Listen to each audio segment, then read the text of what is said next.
Et elles sont lourdes, mais c'est comme ça, c'est la spécificité française. Et c'est pas ça du tout. On n'est pas contre Facebook et Twitter, on est contre le non-respect de la loi, quoi. Merci, retrouvez-nous sur les réseaux sociaux.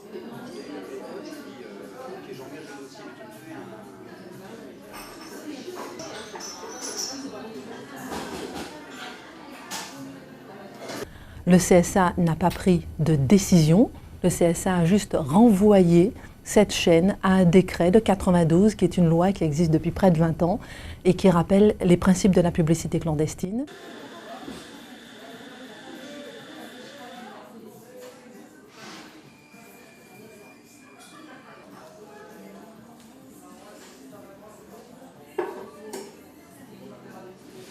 J'ai du mal à passer, mais c'est toute la grande... Mais c'est très nouveau aussi, c'est la première fois qu'on aborde... Oui, quoi,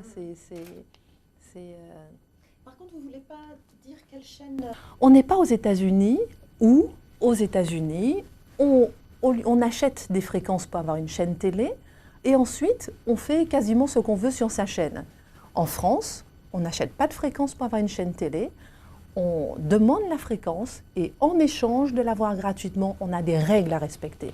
Ces règles, parmi ces règles, il y a ce décret de 92. Par exemple, avec l'IG8 et le président de la République qui a parlé de cette volonté de réguler tout l'info. Mais si le journaliste veut parler, par exemple, des apéros... Les médias ont réagi de façon très positive.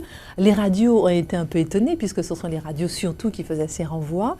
Les chaînes télé, même la chaîne qui nous avait demandé son avis avant même qu'on lui réponde, elle avait dit effectivement de toute façon c'est de la publicité clandestine. On a demandé mais on sait que c'est de la publicité clandestine. Donc en fait il n'y a eu aucun étonnement de ces chaînes qui connaissent les règles et toutes ces règles auxquelles elles sont assujetties depuis une bonne trentaine d'années.